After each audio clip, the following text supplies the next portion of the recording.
Assalamualaikum warahmatullahi wabarakatuh. Perkenalkan, nama saya Fauzan Hakim. Eh, saya mahasiswa semester 5. Di sini saya akan memberikan sebuah kesimpulan dari tugas hukum maritim, yaitu berupa video yang saya tonton, dan saya akan menyampaikan sebuah kesimpulan yang mungkin secara garis besar ya. Baiklah, eh, di sini yang saya tahu terkait video tersebut yaitu membahas tentang eh, teknologi biru atau blue tech innovation, atau bisa dikatakan dengan ekonomi biru juga ya. Perlu kita ketahui, ekonomi biru ini juga merupakan konsep yang berfokus pada pemanfaatan sumber daya laut yang secara berkelanjutan, yang dimana dapat meningkatkan ekonomi dan memperbaiki kehidupan masyarakat sambil menjaga kesehatan ekosistem laut. Dalam konteks ini, blue tech menjadi kunci untuk inovasi dan investasi dalam sektor kelautan. Lalu Seahead sebagai pusat inovasi teknologi biru ya di Boston berperan penting dalam memacu pertumbuhan perusahaan-perusahaan yang berkelanjutan dan terkait dengan kelautan melalui berbagai program inkubator akselerator. Dan video yang saya tonton juga tentu membahas tentang urgensi dan potensi inovasi teknologi biru ini dalam mengatasi tantangan dan pemanfaatan peluang di sektor kelautan. Dan tentu seperti krisis kelautan yang mendesak, di mana video ini juga menggambarkan tentang kondisi laut yang memprihatinkan ya. Berbagai aktivitas manusia juga telah memberikan dampak yang cukup negatif terhadap ekosistem laut, adanya penangkapan ikan yang berlebihan atau overfishing, tentu di mana praktik penangkapan ikan ini yang tidak berkelanjutan telah menyebabkan penurunan populasi ikan secara drastis. Di sini mengancam ketahanan pangan dan keseimbangan ekosistem.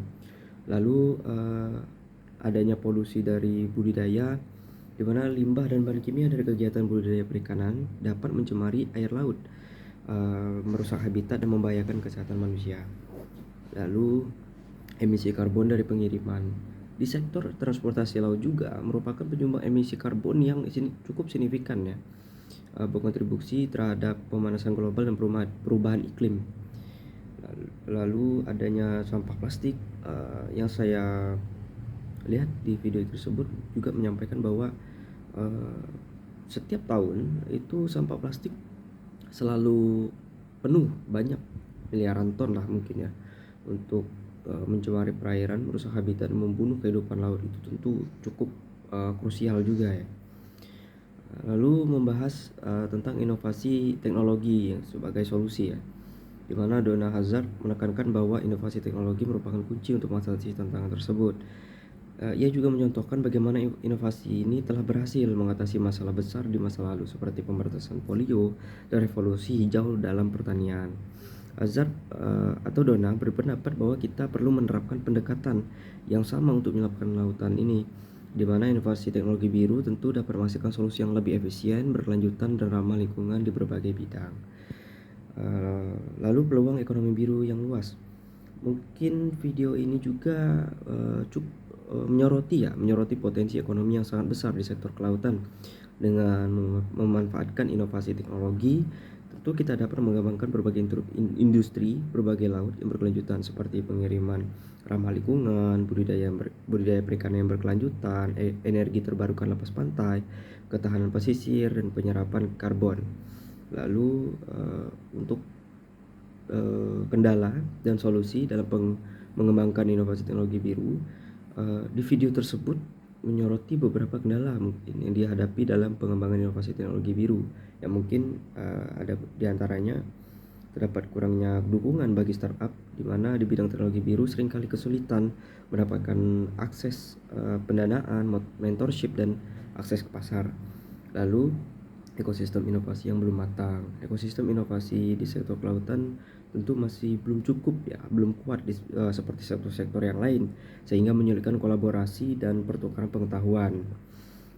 Akses terbatas ke modal investasi di bidang teknologi juga masih terbatas, sehingga menyulitkan perusahaan-perusahaan untuk mereka mengembangkan dan mengkomersialkan inovasi mereka.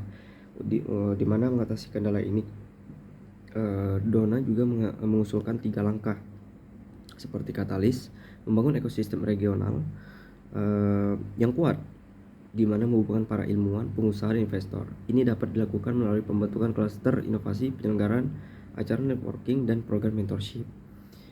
Pembangunan menyediakan inkubator, akselerator, dan studio Ventura untuk mendukung startup dalam mengembangkan produk dan model bisnis mereka. Fasilitas ini tentu dapat memberikan bantuan teknis, pelatihan, dan akses ke pendanaan.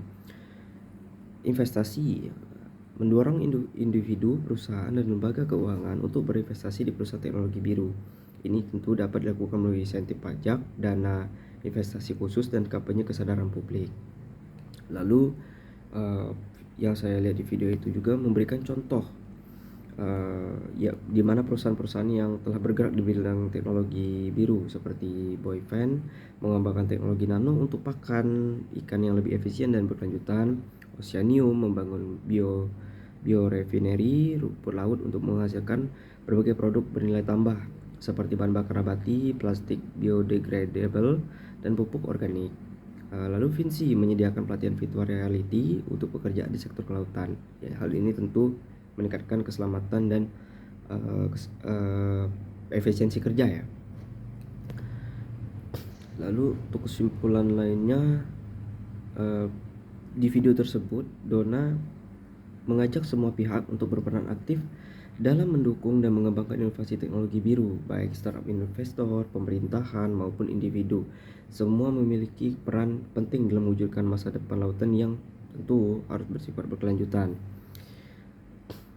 Dan video tersebut juga menyampaikan pesan yang sangat relevan ya, terutama bagi kita di Indonesia sebagai negara kepulauan terbesar di dunia, dengan garis pantai yang sangat panjang dan keanekaragaman yang cukup banyak ya, keanekaragaman hayati laut. Tentu kita memiliki sesuatu kehidupan yang cukup melimpah, potensi yang cukup melimpah yang sangat besar, yang dimana tentu mengembangkan ekonomi biru yang berkelanjutan ini sangatlah penting gitu.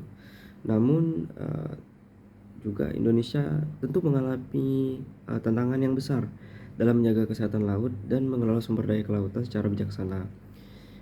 Lalu inovasi teknologi biru merupakan solusi kunci untuk mengatasi tantangan ini dan mewujudkan potensi ekonomi biru Indonesia.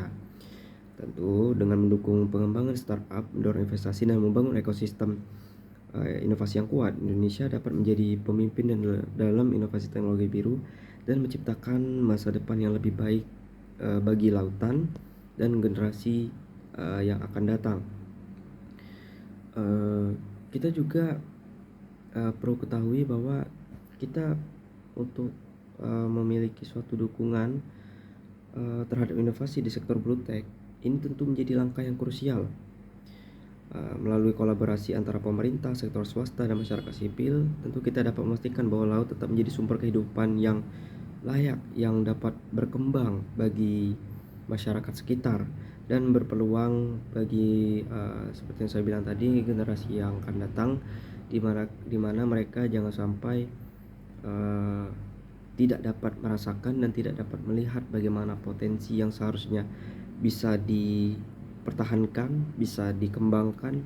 Itu tentu menjadikan suatu hal yang menyedihkan, mengecewakan untuk generasi yang akan datang jika tidak dapat ditangani atau tidak dapat diselesaikan masalah-masalah yang ada pada saat ini.